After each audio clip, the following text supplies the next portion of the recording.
Hello everyone, welcome back to another episode of the Carlisle United Career Mode Save. This is episode number 2.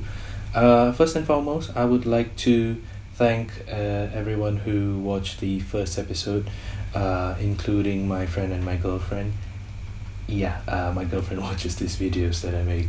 The main feedback was that they felt that I sort of rushed through the edit, rushed through the entire episode, and they couldn't exactly get to see who are part of the team, what's the preferred formation, so on and so forth. So what we're gonna do is we will focus on that on the next episode. We'll just spend a bit more time looking through the squad, the formation, the transfer targets, everything, as I already recorded this at the time of posting the first episode. So yeah, that's that. Coming back to the game itself, we are playing Bristol City today for the Carabao Cup. I have fielded most of them, or all of them, are the younger players, the fringe players, as we have no priority for this Carabao Cup or EFL Cup. What we have in terms of priority is the League 2, in terms of finishing in the top half, and fighting for promotion. Other than that, we will be paying more attention to the EFL trophy based on the club's history in the EFL Trophy finals. We've made 6 appearances in the EFL Trophy finals. With 2 of them, we won the trophy, one in the 96-97 season, and the other one most recently in the 2010-2011 season. So, personally, I think the board would, realistically, I think the board would expect us to put on a show for the EFL trophy at least, so that's where we will be prioritizing our cup runs.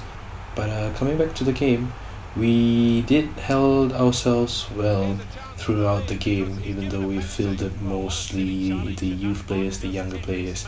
And we did get a penalty, a chance to win the match towards the end of the game, but once again I fumbled the penalty again with Hope. He is quite hopeless, I guess.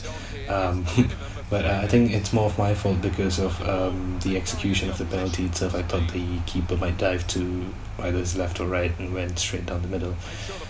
The punishment for that, we will be conceding a last minute winner. Do they deserve the win? Maybe.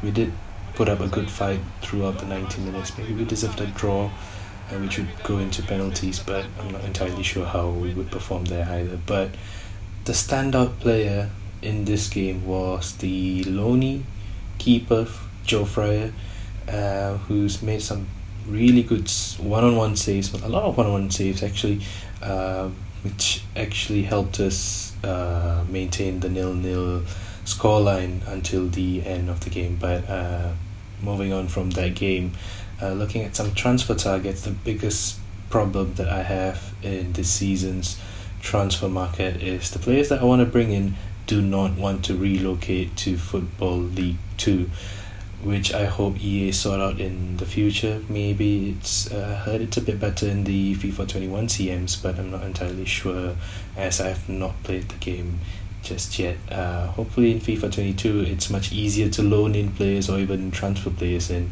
because players who have much lower ratings do want game time, and where else are you going to play if not the League 1, League 2, right? So, and it is competitive, so you would get game time, so I don't understand why FIFA don't want to allow the players to travel to a much lower league. However, we look at the fixtures earlier the remaining fixtures for August. We've got 3 games coming. First up it's Cheltenham Town, and then we've got Port Vale, and then we have Crewe Alexandra. And coming back from the Carabao Cup exit to Bristol City, this is exactly why I rested our first team players, because look at that, within the 36th minute we have the lead through Cullen, our starting striker, much more hopeful than Hope. in terms of finishing. But what a header! A beautiful header. Just glances it into the bottom post. Bottom right post? Yeah, bottom right post. Wonderful header, and then we have the lead for the game. However, Cheltenham Town would get back into the game in about the 49th minute because of some silly mistake by me trying to play out from the back, and they get their equalizer through Varney. Yes, Varney. A mixture of Vardy and Barney. I apologize for that. That was bad. But again, they do get their equalizer, and then they get a pretty cool whole of the game right after that. We tried to get back into the game, but Cheltenham Town really shut us off defensively, so we are limited to making some long range shot, and they were pretty decent attempts. A couple of them were saved by the keeper, and some were wide, but ultimately it was not enough for us to go back into the lead. As once again I make some comical mistake trying to play out from the back, trying to expose Cheltenham's defensive formation in a counter attack. Until this happens, I really don't know what to say with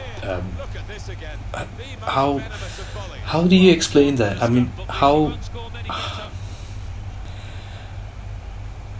yeah, I I really don't know what to say about that goal. Keeper positioning, I can't blame the keeper exactly because he was already out. There's just so much he can do. Just yeah.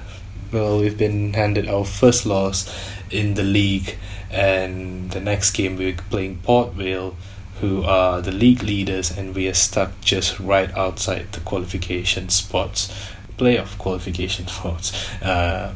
So in response to all of that comical defending, I tried to go in for another defensive player.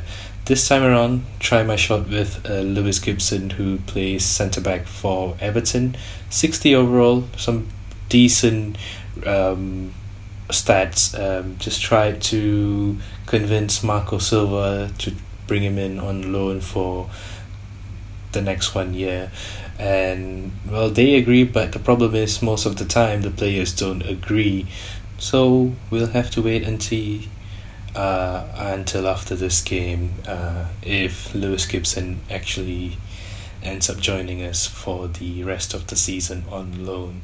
So for this game, facing Port Vale, the league leaders, we are slightly the underdogs for this game, as we are coming back from a 2-1 loss to Cheltenham.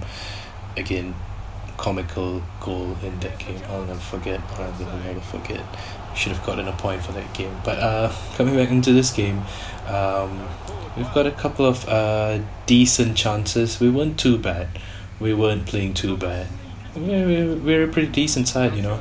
I think we can finish in the top half, granted that I don't make more comical mistakes in defense, and I definitely have to improve my finishing, because that should have been in the back of the net from Arthur. That definitely has to be in the back of the net. We'll have to work on our finishing. Coming into the second half and up to the hour mark, it's still 0-0. We try a few different things, try to break down their defense, but their defense is so solid, man. Just trying a few things, trying to see if a 4-3-3 attack would better our chances to try and break Port Vale down. And then so with the formation change, we've got a couple of more chances in the game. This time we try to break down through the right, and once again the ball goes to Arthur. What a splendid save from the goalkeeper. Again, the defense has been great. The goalkeeper has been great. To be fair, it's probably straight at him, but it was a really powerful shot, so really good save from the keeper to keep it still at 0-0. And then this for the second game running, I have no idea how does this not go in. How It's an open goal, for God's sake, man. It's an open goal. All you had to do is hit it in, but you hit it straight back at the keeper, and it's most probably not even on target.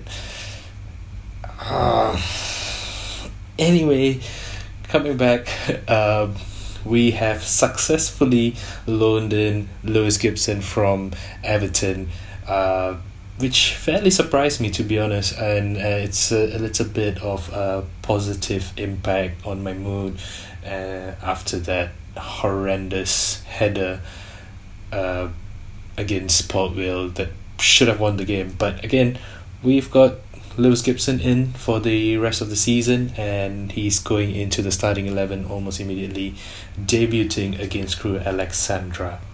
Another debutant for the game would be Gray, the goalkeeper, who's currently the third choice goalkeeper right behind Colin, and the other guy who's been loaned in. I forgot the name. But trying to see if we can mix and match a few players against this Crewe Alexandra team who are in the bottom half of the table. And to be fair, our players were doing pretty well, and in about the 24th minute, a wonderful cross from the left wing, and the giant 6'5" striker Simpson gets it hit to the ball and planted at the back of the net. What a wonderful goal, a wonderful team move. And I did tell you, look out for this guy. Looks like a bright future for us in the striker position as the 6'5" giant hits it home for us. 1-0 on the 24th minute, and just before halftime we tried play out from the back again. Thankfully no comical slip-ups from me this time around. Thankfully we played the ball down the right wing, put it down the middle, through for Kennedy, who gets a boot in and plants the ball in the back of the net. The stand-in captain shows everyone how it's done, how to pick yourself up after one loss and one draw. 2-0 lead into halftime, and we'd have some decent control over the game. Crewe has a couple of chances here and there, but we defended pretty well. We defended pretty well throughout the game. Not much slip-ups, not much passing errors. If there were any, I would have showed you guys. I'm not too shy with my errors, but ultimately we won 2-0 at the end. Decent result after... Decent, what am I kidding? A splendid result after the loss earlier and draw against the league leaders. This is a really good result. Man of the match, our new debutant Lewis Gibson really took charge of the defense, and that's how the episode will end. Thank you again, guys, for watching and supporting the channel. Please do leave a like, and please do let me know if there's anything else that you guys would like to see, would like to be discussed in the next episodes. Have a good day, guys, and see you on the next one.